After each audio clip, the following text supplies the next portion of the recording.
Hi, this is Brittany Watkins, and today I am making this video to talk to you about a really great book that I just finished reading that I've referred to almost everybody that I know to read, called Running on Empty by Josh Webb. And the reason that I want to talk about this book today in particular is that the holidays just finished, and a lot of people had visits from their friends and their family, and they had a lot of people over, and there's a lot of commotion. And I just had a call checking in with my students today in the Think and Thin Advanced program, and one of the things that I heard over and over is, gosh, I really notice that when my whole family gets together, I lose the things that are really good for me. I lose the ability to do them, or I stop doing the things that I know are good for me, like eating healthy, doing my regular tapping, exercising, checking in with myself, seeing if there's something that I need. I put everybody else's needs before my own. And this is something that's very personal and near and dear to my heart, because after several failed relationships and doing a lot of really deep work on my own relationship stuff, I found that this is something that I struggle with as well, and it really affects my closest relationships, because I'm not able to communicate how I'm feeling when I'm really close with somebody. And so for me, I jumped into this work because of my own desire to not be like that in relationships, and seeing how deeply it affects the other person and also me. And for my students too, women that have families, if you're already in a relationship and you're just really not able to speak up for yourself, or you're finding yourself very, very depleted and feeling exhausted all the time, or feeling like you're not too happy in life, there's a lot of answers in this book. So I'm going to read to you about Dr. Josh Webb, and then we'll talk a little bit about the book and what I got from it. So Dr. Josh Webb has been interviewed on NPR and over 30 radio shows across the United States and Canada about the topic of her book, Emotional Neglect, and has been quoted as a psychological expert in the Chicago Tribune. She writes the popular childhood emotional neglect blog on psychcentral.com. Dr. Webb has been a licensed psychologist since 1991. Over 2 decades of practicing psychology, Dr. Webb gradually started to see a factor from childhood which weighs upon people as adults. This factor is extremely subtle.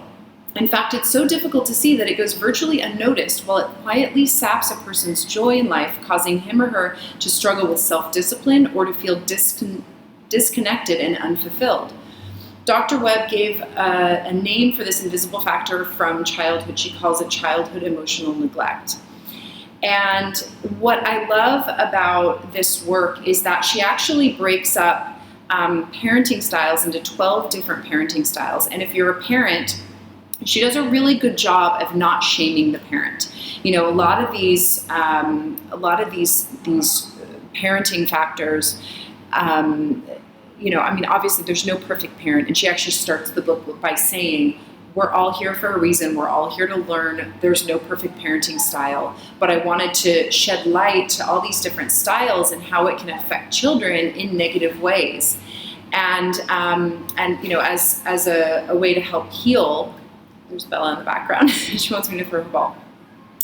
So if you're a parent, I would highly suggest for you to read this, not just for yourself, but for your children as well, because she actually gives you really great tips and tools for different ways to work with the situation instead. That was one of the things I really loved about it. But she goes through all these 12 different parenting styles, and most parents will use 2 or 3 of the different styles. And I went through and I highlighted so many things. For me, it just gave me answers for why I was behaving in a certain way, why I had this tendency to kind of check out of my body and not really be able to feel myself when other people are around, or not really know what I want or what I need.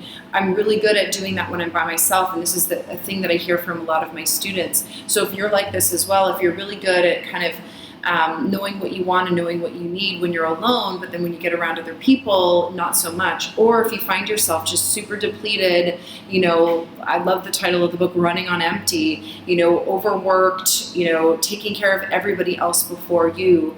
I think you'll find a lot of answers as to why this happened and why you have this programming And so for me, she gives a lot of examples of ways to heal and exercises in the back of the book, which I really, really liked a lot. And I would probably pair some of her exercises with tapping. Obviously, the parent-child family dynamic is so important. It's the thing that we focus on most in my programs, especially the Think in Advance program. That's the thing that we focus on the most.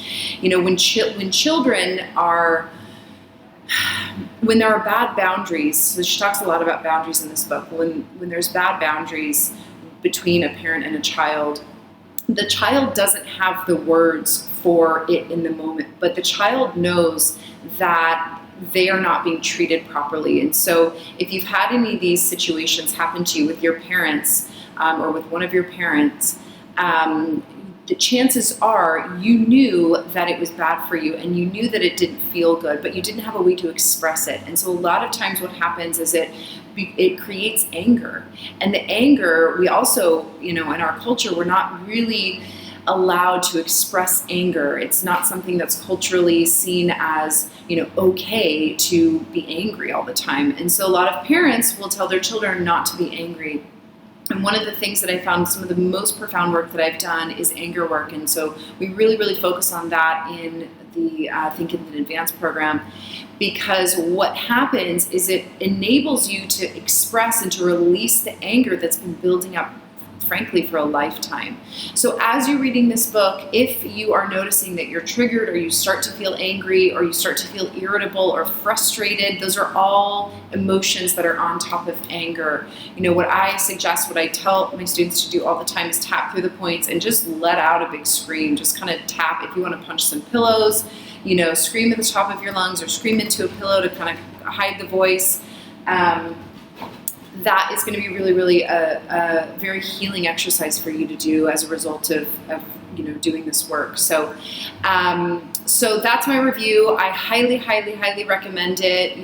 I think I've explained why you need it. So if you're this type of person that just is kind of feeling like, maybe you're not running on empty, but maybe you're just kind of not really feeling like a joy or a zest for life. She also talks about that a lot in the book as well.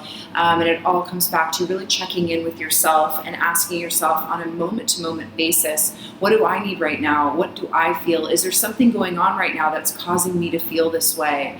I think for me, being a tapper, I'm always looking at what's the childhood belief or what's the subconscious belief.